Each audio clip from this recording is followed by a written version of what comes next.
اللهم استودعت نفسي من ذل الحياة ومن ضجيج التفكير. عوضني عن كل شيء أحببته فخسرته. طابت له نفسي فذهب. صدقته فكذب. استأمنته فغدر. اللهم لا تشغلني ولا تعلقني بشيء لم تكتبه لي، وقدر لي كل فرح لم أتوقعه. اللهم إن ضلت نفسي طريقها فردها إليك ردا جميلا. سلام البنات، سلام الفحلات، كراكم؟ ان شاء الله تكونوا كامل ملاح. البنات على بالي كامل شاطرات وفحلات وتعرفوا كاع طيبوا وتعرفوا تخدموا حلوة الطابع اللي نقولوا لها حلوة الطورني، لكن كل إنسان وعنده لمسته الخاصة. اليوم حبيت نشارك معاكم وصفتي بمقادير مضبوطة ومجموعة من النصائح والملاحظات باش يجيكم بنين كيما يحب الخاطر. نحتاج في الوصفة كيلة سكر، كيلة بيض، كيلة زيت، زوج لافاني، زوج خمارة.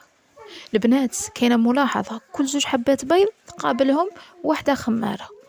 ونحتاجو ثاني القشور تاع الليمون والبرتقال.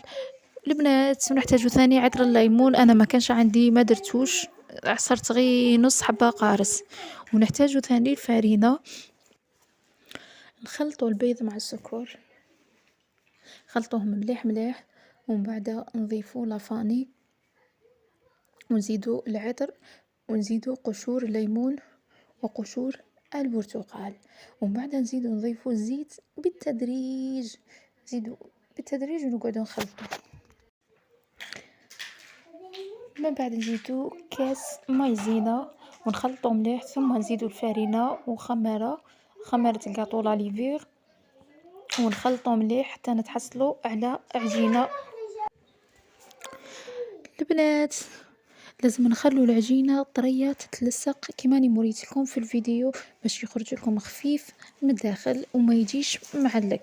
ثاني كاين ملاحظة ثانية، كي طيبوه ديروه كي خرجوه من الكوشة نديروه في بواط وديري فيها ساشي وغطيه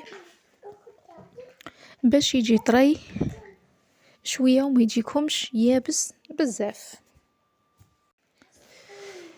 البنات نخليكم مع الفيديو، راني دارت لكم كامل التفاصيل وخطوة بخطوة، لازم تفرجوا الفيديو حتى الأخير باش تنجح معكم الوصفة. البنات ما تنسوش الاشتراك في القناة والضغط على زر السبسكرايب وزر الإعجاب.